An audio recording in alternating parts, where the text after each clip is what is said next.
What is the crisis of overproduction? Imagine a world where factories churn out more toys than children to play with them.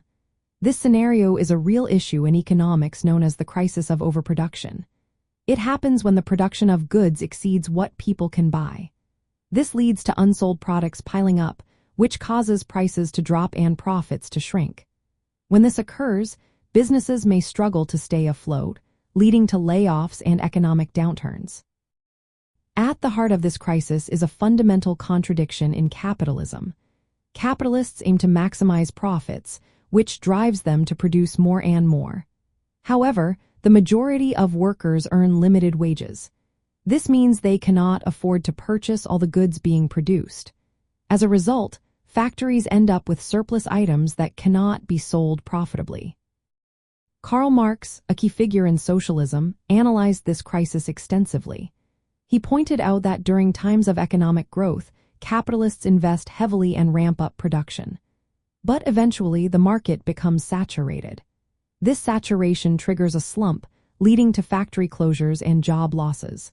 As wages fall, demand decreases even further, creating a vicious cycle of economic hardship. From a socialist viewpoint, the crisis of overproduction highlights a major flaw in capitalism. Production is organized around profit rather than fulfilling human needs. Socialists argue that if production were planned to meet social needs, we could avoid these wasteful surpluses. Under socialism, excess goods could be stored or redistributed, preventing economic collapse.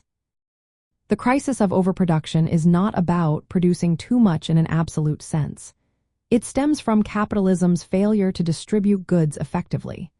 Socialists believe that by focusing on use value or meeting people's needs, we can eliminate these crises. Instead of temporary fixes like raising wages, a systemic change is necessary. In practical terms, the crisis of overproduction shows the instability of capitalism. It reveals that economic recessions are not random events but are rooted in the contradictions of how goods are produced and consumed.